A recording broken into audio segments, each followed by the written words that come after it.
if this were the size of the sun, this would still be too big to represent Jupiter, I'm pretty sure. And the Earth would be like a dot. Anyway, this is just one little simple 6mm cherry quartz. So cute. It's like the size of a green pea. And this is just 18 gauge antique copper. Only gonna take like 1.5 feet, not even, like 16 inches. And we're gonna make a ring with this. I didn't even bring my ring mandrel. So I got a extra fat magic marker, and you could get the really fat highlighters are great for this. If you don't happen to have a ring mandrel with you. So just improvise. Start out, get your little bead and make sure the wire fits the hole and bring it to the middle of your wire. And then just as tight as you can, just start wrapping it.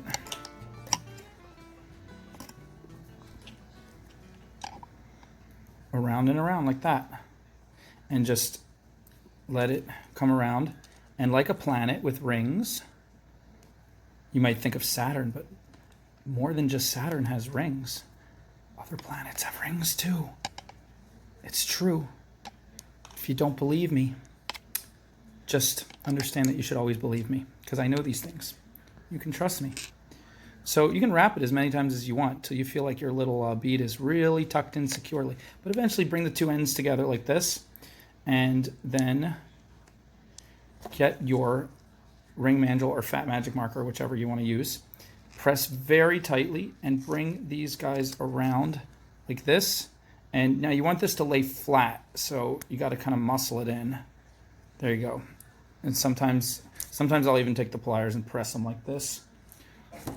But I'm going to come around to the opposite side diagonal of where I started, right?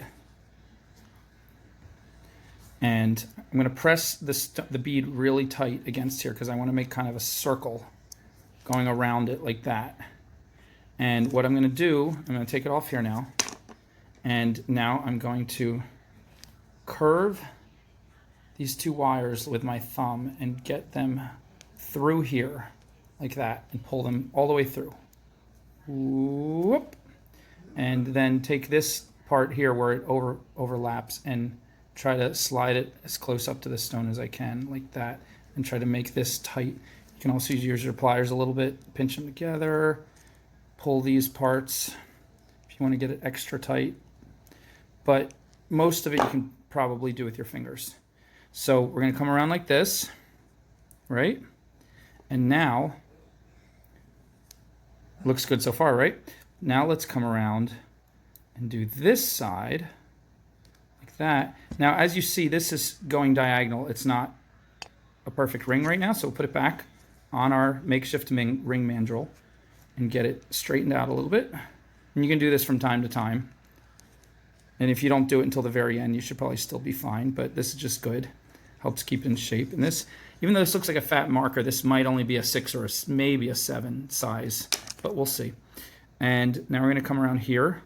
And we're going to do the same thing. It's pulling it as tight as possible. We're going to pull it through this side now. We're going to make a little indentation like there. And it's important we pull it through. We don't take the ends and stab it through. We pull it through like that. Makes it nice and smooth. And now we're going to come and see that's trying to pop over the top. Push it back. Push it back like that. And get these guys. You can practice with 20 gauge. 18 gauge might be a little tough on your fingers, but 20 gauge is going to give a much flimsier ring. And if you want a stronger ring on this part, 18 gauge, I say, is the way to go. But we're going to tighten these, just pull them a little tighter. We're going to bang the camera a little bit. Put it back on our ring mandrel. Get it nice and settled. Now see how that's coming over the top? That's kind of a cool style if you like that, but we originally placed it down here, and we really don't like wire to move without asking our permission. So I'm going to press it carefully with this. So I'll use my fingernails first. Now just press that carefully. You don't want to slip. You can stab yourself. You got to be real careful if you're going to do this, but pressing it with the closed pliers very carefully. Okay. Okay, and you can do it right here too. You can adjust all your parts to get them just the way you want. All right, and I'll take that off. And now we have these guys to play with. And what I want to do is make a big swirl and then a little swirl on top of it. Real simple, right? So just got to kind of get used to how much wire makes how big of a swirl, and that just comes with practice. So I've actually never made this ring before. I just imagined it in my head, so I hope it works out. I'm going to say the big swirl is going to be like this, which is about 1.5 inches, maybe 3 centimeters. And then I'm going to start making my little curl, pinching it carefully.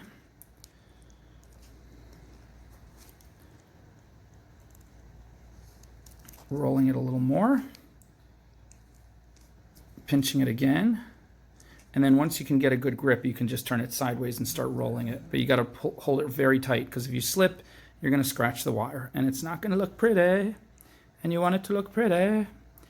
So there you go. That's a nice size swirl. I could have made a bigger one, but I'm happy with this size. That's about perfect, actually, for what I was looking for. See that? Now I'm going to press it flat, lay it flat like that. And now I want a tinier swirl on top. So try to calculate what would a tinier swirl look like. Let's try this. Maybe a little bit tinier than that. Be careful not to shoot the sharp ends at yourself. All right, make my little tiny hook. Start to curl it. And start to make my swirl. And that worked out pretty well. Flatten that one on top of the other one. And I want to roll it in a little tighter if I can. See if we can get it right up to the ring there. Maybe I can roll this one a little tighter too. There we go. Press them both as tight as possible.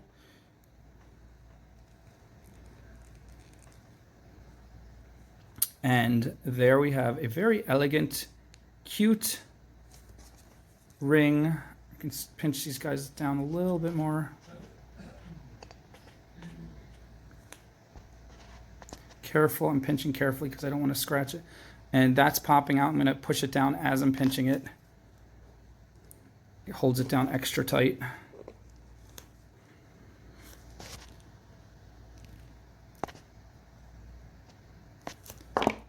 There we go. And roll those up a little tighter because they got pushed down during that process. Okay, I'm pretty happy with this. Just position them a little bit more.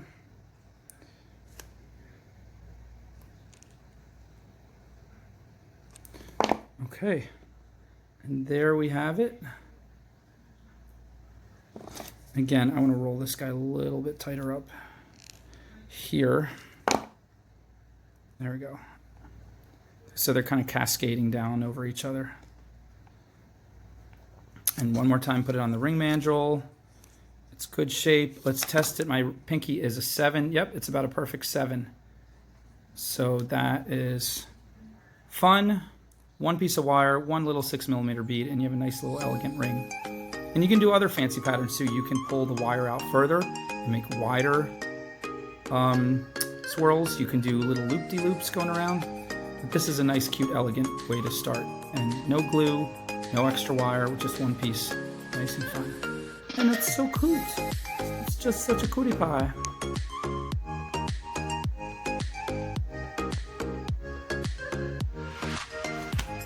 All right, happy wire wrapping.